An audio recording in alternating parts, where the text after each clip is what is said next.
स्वाध्याय इयत्ता 7वी विषय मराठी पाठ 14वा कवितेची ओळख. प्रश्न पहिला. खालील चौकटी पूर्ण करा. अ. आजीने काव्य प्रतिभा वाढवण्याचा सांगितलेला अर्थ. उत्तर. कविता करण्याची व समजून घेण्याची आकलन शक्ती वाढवणे. आ. सुधीरची काव्य प्रतिभा वाढविण्यासाठी कुटुंबाने केलेली मदत. उत्तर. सगळे कवितेत संवाद करू लागले. ई. बाबांनी सुधीरला कवितांची पुस्तके आणून देण्याचे कारण. उत्तर. सुधीरला कवितांचा लळा लागावा म्हणून. ई. कुटुंबातील सदस्यांनी सुधीरचे अभिनंदन करण्याचे कारण. उत्तर. सुधीरला काव्य प्रतिभा म्हणजे काय ते कळाले म्हणून. प्रश्न दुसरा. पाठातील कवितेतून बोलण्याची गंमत तुमच्या शब्दात मांडा. उत्तर. सुधीरला काव्य प्रतिभा कळावी म्हणून कुटुंबातील सगळे सदस्य यमक जुळवून कवितेतून बोलू लागतात, तेव्हा गंमत येते. प्रत्येक जण आपापल्या अनुभव विश्वातील सोपे शब्द वापरतात. उदाहरणार्थ, आजी सांजवात आणि कांद्याची पात असे यमक जुळवते, तर आजोबा त्यावर म्हाताऱ्याचा वाढवतो वात अशी शब्दरचना जुळवतात, तेव्हा गंमत येते. बाबांच्या अनुभवात ऑफिस व बॉस असल्यामुळे ते ऑफिसला जाण्याची घाई बॉस करू देणार नाही सही अशी शब्द कसरत करतात.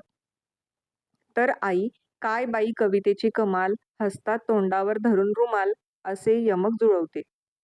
ताईला जेव्हा कवितेतून बोलायचे आहे हे कळते, तेव्हा तिच्या कवितेत मारेल तो बाजी, आई आहे घरात पिठाची सोजी या पंक्तीतून भावाबद्दल विश्वास व प्रेम व्यक्त करते. अशा प्रकारे सर्वजण कवितेतून बोलण्याची धमाल उडवून देतात. प्रश्न तिसरा. या पाठातील आशयाच्या आधारे तुमच्या शब्दात एक छानशी कथा तयार करून लिहा. सुधीर नावाचा एक मुलगा होता. त्याच्या शाळेत त्याला काव्य प्रतिभा या विषयावर आधारित एक प्रकल्प शिक्षिका देतात, पण त्याला तो प्रकल्प कसा करावा हे समजत नाही. तो घरी जातो तेव्हा आजोबा त्याच्या पडलेल्या चेहऱ्याचे कारण विचारतात.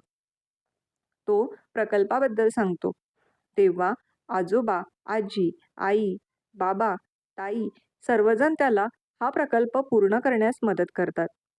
ते सर्वजण काव्यात बोलण्यास सुरुवात करतात. काहीही बोलायचे असेल तर छोट्या छोट्या कवितेच्या ओळी तयार करून म्हणतात. या सर्व ओळी व प्रकल्प कशा प्रकारे पूर्ण केला याविषयी संपूर्ण माहिती सुधीर त्याच्या वहीत लिहितो. अशा प्रकारे सुधीर त्याचा प्रकल्प पूर्ण करतो. प्रश्न चौथा. आम्ही चित्र काढतो या विषयावर तुम्ही व तुमचे वर्गमित्र यांच्यातील संवाद कवितेच्या माध्यमातून सादर करा. रोहन. मी काढलाय चित्र, पण दिसतंय थोडं विचित्र. मोहन. कावळ्याचा रंग काळा, पायात त्याच्या वाळा. सोहन. बगळा झाला गोरा, पायात त्याच्या दोरा. रोहन. माझ्या चित्रात राजा, वाजवत आहे बाजा. मोहन. चित्र काढणे नाही सजा, चित्र रंगवण्यात येते मजा. प्रश्न पाचवा. पाठातील कोणता काव्यसंवाद तुम्हाला सर्वाधिक आवडला ते सकारण सांगा. उत्तर. आजोबा म्हणतात, तू बनव भाजी, छान चवळी, आण रे इकडे दाताची कवळी. यावर आजी म्हणते, तुमच्या इच्छा हाच ध्यास, भाजी बनवते चवळीची खास. हा काव्यसंवाद मला खूप आवडला, कारण या संवादातून आजी आजोबा यांचे गोड स्नेहबंध दिसून येतो. आजोबा मिस्किलपणा चवळी कवळी या यमकातून होतो. आजीच्या अनुभवातील चवळीची भाजी व आजोबांची दाताची कवळी यांचा मजेदार व विनोदी संगम येथे दृष्टीस पडतो, म्हणून हा काव्यसंवाद खास गमतीशीर आहे. प्रश्न 6वा. खालील आकृती पूर्ण करा. पाठात आलेल्या साहित्यिकांची नावे. शांताबाई शेळके, नारायण सुर्वे, ग. दि. माडगूळकर. बालकवी. चर्चा करूया. तुम्हाला कविता करायला आवडत असल्यास तुम्ही त्यासाठी कोणते प्रयत्न कराल? उत्तर. मला कविता करायला आवडत असल्यास मी कवितांची निरनिराळे पुस्तके वाचेल. शक्य तितक्या जास्त काव्य संमेलनास हजेरी लावेल. छोट्या छोट्या कविता तयार करण्याचा प्रयत्न करेल. तुम्ही काव्यरचनाचा कार्यक्रम ऐकला असल्यास तो तुम्हाला कसा वाटला याबाबत मित्रांशी चर्चा करा.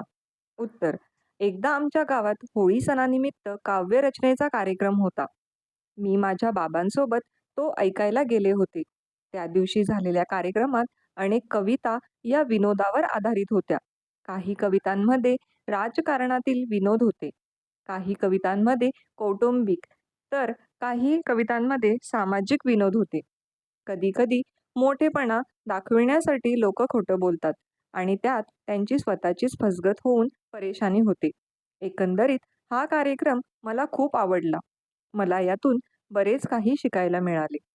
खेळू या शब्दांशी. खालील वाक्यप्रचारांचा अर्थ चौकटीतून शोधून लिहा. अ. खो देणे म्हणजेच नकार देणे. आ. पाश सोडणे म्हणजे बंधनातून मुक्त होणे. ई. हेका धरणे म्हणजेच हट्ट करणे. ई. भावनांचे मोहोळ चेतवणे म्हणजेच भावना जागृत करणे. खेळ खेळूया. अ. खालील कंसात काही म्हणी दिलेल्या आहेत. दिलेल्या वाक्यांशी संबंधित म्हण ओळखा व लिहा. अ. फुशारकी मारणाऱ्यांचा पराजय होतो. उत्तर: गर्वाचे घर खाली. आ. एखाद्याकडून काम करून घेताना गोड बोलायचे आणि काम झाले की त्याला सोडून द्यायचे. उत्तर: कामापुरता मामा. ई. सर्वत्र परिस्थिती समान असणे. उत्तर: पळसाला पाणी तीनच. ई. थोडे थोडे जमवून मोठा संचय करणे. उत्तर: थेंबे थेंबे तळे साचे.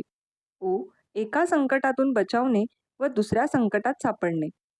आगीतून उठून फुफाट्यात पडणे. उ. कुठल्याही गोष्टीचा अतिरेक हा वाईट असतो. उत्तर: अति तेथे माती. ए. न आवडणाऱ्या माणसाने कितीही चांगली गोष्ट केली तरी ती पसंत पडत नाही. उत्तर: नावडतीचे मीठ अळणी. आ. खाली काही वाक्य दिली आहेत. त्यामध्ये एकच शब्द वेगवेगळ्या अर्थाने वापरला आहे. खालील वाक्य वाचा. त्यातील ठळकपणे दाखवलेल्या शब्दांचे अर्थ समजून घ्या. तुम्हीही याप्रमाणे वाक्य तयार करण्याचा प्रयत्न करा. 1. आमचे मराठीचे सर इतके छान शिकवायचे की अन्य शिक्षकांना त्यांची सर येत नसे. उत्तर: सर म्हणजे शिक्षक. सर न येणे म्हणजे तुलना नसणे. 2. सकाळचा चहा मला कपात काठोकाठ भरलेला लागतो. त्यात कपात केलेली मला चालत नाही. उत्तर: कपात म्हणजेच चहाच्या प्यालात. कपात म्हणजेच कमी. 3. एकदा एका शिक्षकांचा मला दूरध्वनी आला. दूरध्वनीवर ते मला म्हणाले, "सर, आपण आमच्या शाळेला भेट द्या." मी त्यांना विचारले, "काय भेट देऊ?" ते शिक्षक म्हणाले, "ते शाळेला भेट दिल्यानंतरच ठरवा." उत्तर: भेट देणे म्हणजे जाऊन पाहणे. भेट म्हणजेच नजराना. अजून काही वाक्य. 1. रत्नाचा हार गळ्यात घालणाऱ्या राजकुमाराने लढाईत कधीच हार मानली नाही. उत्तर: हार म्हणजे माळ. हार म्हणजे पराभव. 2. नाव चालवणाऱ्या नावाड्याचे नाव काय? उत्तर: नाव म्हणजे होडी. नाव म्हणजे नाव. विचार करा व सांगा. तुम्ही दरवर्षी अनेक प्रकल्प करत असाल.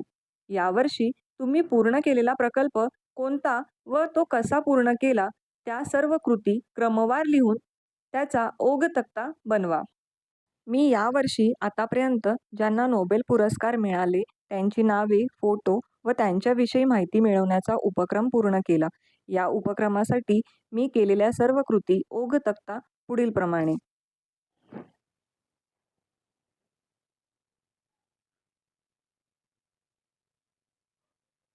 आपण समजून घेऊया. 4 प्रकारातील वाक्यांचे नमुने तयार करा. 1. विधानार्थी वाक्य. उत्तर: काल खूप पाऊस पडला. 2. गुलाबाचे फूल सुंदर आहे. 2. प्रश्नार्थी वाक्य. 1. काल किती पाऊस पडला? कोणते फूल सुंदर आहे? 3. उद्गारार्थी वाक्य. बापरे! किती पाऊस पडला काल? 2. आहा! किती सुंदर गुलाब हा. 4. अज्ञार्थी वाक्य. छत्री घेऊन जा. तो गुलाब मला दे. कविता करूया. हुशारकीने मी मारतो बडबड, म्हणूनच झाली एकदा गडबड. वर्गात होती वाचन स्पर्धा, पुस्तकात लपवला चेहरा अर्धा. खेळाच्या तासात मी पुढे, चेंडू माझा आकाशात उडे. स्पर्धेत सगळ्या पहिला नंबर, खेळून खेळून दुखते कंबर.